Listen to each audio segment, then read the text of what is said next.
No, mój wujek, najmłodszy brat mojej mamy, Stanisław Filar, był na okres Krościenko, Krosno i tamte okolice, był całym szefem AK. I nasz dom był rodzinny, cały, musiał być zaprzysiężony i zorganizowany. W związku z tym, no babcia to codziennie piekła chleb, żeby po prostu chłopaki mieli co jeść.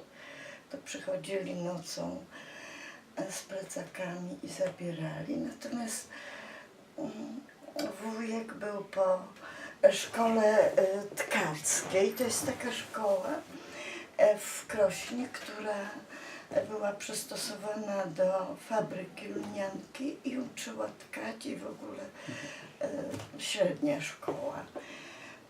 No co jeszcze? No miał zamiar studiować po wojnie, no ale zajął się, ponieważ był takim najukochańszym synkiem mojej babci. Wszystko mu było wolno, był odważny, bo najmłodszy. No i on się właśnie zajął tym.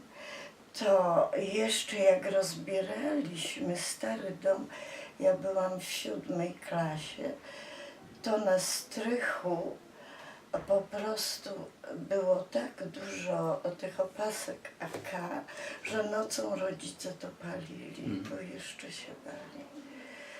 No a był pies tak wyćwiczony, misiek, który inaczej szczekał na Rosjanina, inaczej na Niemca, na chłopaków, także już wszyscy wiedzieli, kto idzie do domu.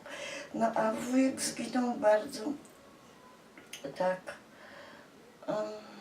szedł, bo Rosjanie już się organizowali, że oni pomogą Polskę wyswobodzić. I chcieli układać się z tym, ja już nie powinnam to mówić. Powinna pani, oczywiście. No i chcieli po prostu się porozumieć z akowcami również. I wujek poszedł do nich po tej rozmowie. Był bardzo zdenerwowany, nawet jak go pytali no, ci chłopcy, akowcy, co się stało, szedł z kosą i po prostu wpadł na Niemców, obrzucili go granatami, jeszcze przepłynął Wisłą i przedostał się do Rosjan. Tam był szpital polowy w Krasnym. No i tam po 2 tygodniach mu dopiero amputowali nogę, bo miał rozszarpaną i przyszła gangrena i zmarł w 1944 roku pod sam koniec. Także no, smutne to, ale później on się zwierzył jeszcze, jak bo go szukali 2 tygodnie chłopaki, bo koniec nie było. Wiadomo było, że był ranny, ale nikt nie... Także jak go odnaleźli, to on już w grobie był 9 dni. I pochowany był razem z Rosjanami. No i musieli upić Rosjan, żeby pozwolili otworzyć grób, jak już dowiedzieli się, gdzie jest pochowany. I no po prostu szukali i był bardzo zmieniony, ale po udach tam koledzy go poznali i miał kartkę jednak zaznaczoną, że Stanisław Filar. No, po prostu Niemcy, jak mama przed śmiercią dopiero sobie zdała sprawę, w czym oni byli. A zawsze, czy Solidarność powstawała, czy w ogóle gdziekolwiek, gdzie dzieci tylko się nie zapisujcie nigdzie. Błagam was tylko. Mówi, ja będąc w ciąży z moim bratem, najstarszym, to mówi, dostawałam najtrudniejsze zadania. Bo Helka, ty jesteś w ciąży, ciebie nikt.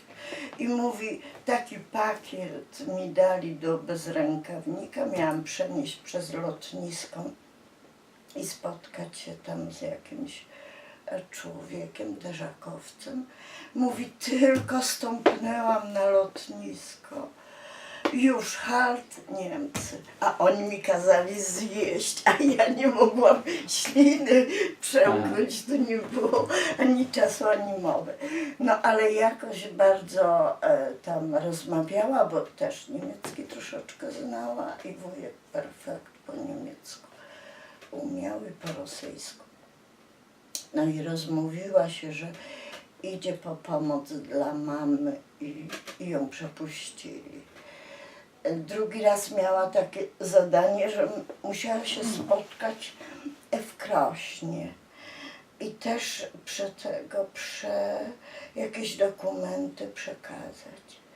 Bardzo ważne. No i pół dnia spacerowała i rysopis się nie zgadzał tego pana, który miał przejąć te dokumenty. No w końcu odezwała się do niego hasłem. No i zatrzymał się i mówi, jak przekazałam, to ja dopiero weszłam do kościoła Franciszkanów i siedziałam, bo się bałam wyjść. I dopiero jak noc już zaczęło się tak szarzeć, to dopiero odważyła się przyjść do domu. O, takie to były. Natomiast no bardzo, bardzo było. Mama przez 3 miesiące krzyczała jeszcze to. Ludzie, jakim myśmy mieli wspaniałych sąsiadów, że nas nie wydali po wojnie. Dopiero przed samą śmiercią zmarła, miała 94 lata. Ja mówię, mamo, przecież to wszystko wiemy, po co ty się teraz denerwujesz, ale tak miała to w podświadomości jeszcze, że wykrzyczała dzień, noc, że ani nie było odwiedzin, ani niczego, bo ona po prostu tak się krzyczała. No co jeszcze? W ogóle, no to była sama młodzież, sam kwiat, ale jak przygotowywali się na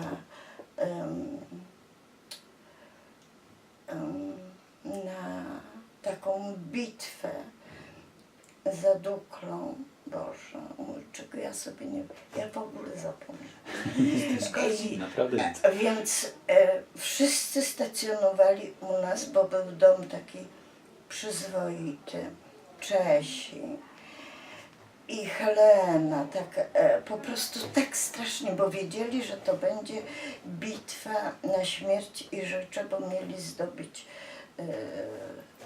taką górę za Duklą. I Helena, ugotuj nam coś dobrego, bo my zjemy tą kolację i jutro już nas nie będzie. Czesi mówią, mama, jacy przystojni, ojczyzna na wyciągnięcie ręki, a my musimy zginąć, bo jest taki rozkaz. Wiele rzeczy oni sobie zdawali sprawę, że idą. No i rzeczywiście cały czas pod wodzą Rosjan pod górę, a dopiero później okrążyli, jak już zabijali kogo chcieli, bo na taką akcję szli tacy, nie wiem, kogo chcieli zabić i dopiero wtedy zdobyli. No to